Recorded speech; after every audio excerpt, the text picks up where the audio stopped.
Hollywood director horror movie fame Sam Raimi Marvel ஸ்டுடியோஸ்க்காக ரீசெண்டாக 2022 Doctor Strange இந்த Multiverse of Madness அப்படின்னு சொல்லிட்டு ஒரு மூவி டைரக்ட் பண்ணி கொடுத்திருந்தாரு. அதுக்கு முன்னாடி அவர் ஒர்க் பண்ண சூப்பர் ஹீரோ ஃபிரான்ச்சைஸ் எது அப்படின்னா சோனி பிக்சர்ஸோட 2000s வந்த ஸ்பைடர்மேன் ட்ரைலாஜி. பட் அந்த மூவிஸ்க்கு முன்னாடி வரைக்கும் அவர் டைரக்ட் பண்ண எல்லா மூவிஸுமே ஹாரர் மூவிஸாக தான் இருந்துச்சு. ஸோ அந்த ஸ்பைடர்மேன் ட்ரைலாஜிக்கு அப்புறம் அவர் ஒரே ஒரு மூவி தான் டைரக்ட் பண்ணியிருந்தாரு. 2009 வந்த டிராக் மீ டு ஹெல் அப்படின்ற ஒரு ஹாரர் மூவி. அதுக்கப்புறம் ஒரு 15 to 16 இயர்ஸ் இந்த ஹாரர் மூவியை டைரக்ட் பண்ற விஷயத்தையே அவர் விட்டுட்டாரு. பட் நிறைய ஹாரர் மூவிஸ் ஃபிரான்ச்சைஸ்க்கு ப்ரொடியூசராக ஒர்க் பண்ணியிருக்காரு. For example Possession, Evil Dead reboot, Poltergeist remake, Don't Breathe, Don't Move அப்படின்னு சொல்லிட்டே போகலாம். பட் இந்த எல்லா மூவிஸுமே பட்ஜெட் ரீதியாக ரொம்ப கம்மியான பட்ஜெட்டை செலவு பண்ணி எடுக்கப்பட்ட படம். For example minimum $10 million maximum $35 million வரைக்கும் தான் இதுக்கு பட்ஜெட் போட்டிருக்காங்க. ஆனால் இந்த ஹாரர் மூவி ஃப்ரான்ச்சைஸ் எல்லாமே ப்ராஃபிட் ரீதியாக பார்த்தீங்க அப்படின்னா பாக்ஸ் ஆஃபீஸில் double to triple times collect பண்ணி கொடுத்துருக்கு. அந்த அளவுக்கு நம்ம சாம் ரெமி ப்ரொடியூஸ் பண்ண மூவிஸ் எல்லாம் பார்த்தீங்க அப்படின்னா நல்ல பாக்ஸ் ஆஃபீஸ் கலெக்ஷனை கொடுத்துருக்கு. ஸோ இப்படி இருக்கும்போது சாம் ரெமி தன்னோட டைரக்டோரியல் கம்பேக்கை கொடுக்கறதுக்கு ஒரு 15 to 16 வருஷம் எடுத்துக்கிட்டாரு.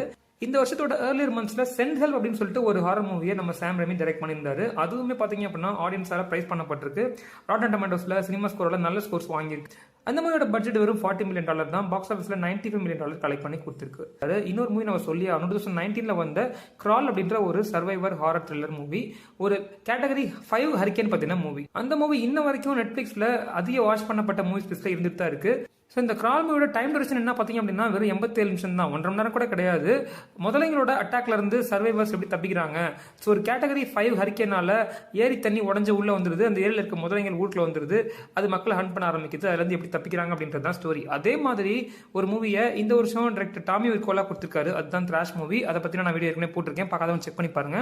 பட் இந்த டிஃபரன்ஸ் என்ன அப்படின்னா கிரால் மூவில crocodiles தான் மக்களை ஹண்ட் பண்ணுது, இந்த த்ராஷ் மூவில கடல்ல இருக்கக்கூடிய கிரேட் ஒயிட் ஷார்க்ஸ் ஊருக்குள்ள வந்து மக்களை ஹண்ட் பண்ண ஆரம்பிக்குது. அதாவது ஊருக்கும் அந்த டவுனோட எல்லைக்கும் கடலுக்கும் ஒரு பார்டர் இருக்கும், அந்த பார்டர் பிரேக் ஆகி அது வழியா கடல் தண்ணி ஊருக்குள்ள வந்துடும், ஷார்க்ஸும் ஊருக்குள்ள வந்துடும். அதுல இருந்து 2 பொண்ணுங்க எப்படி தப்பிக்கிறாங்க அப்படின்றது தான் ஸ்டோரி. ஸோ எத்தனையோ டேரக்டர்ஸ் எவ்வளவோ ஹாரர் மூவிஸ் எடுத்தாலும் சரி, சர்வைவல் த்ரில்லர் மூவிஸ் எடுத்தாலும் சரி, இது எல்லாத்துக்கும் அஸ்திவாரம் போட்டது, அடித்தளமா இருந்தது நம்ம சாம் ரெமியோட மூவிஸ்.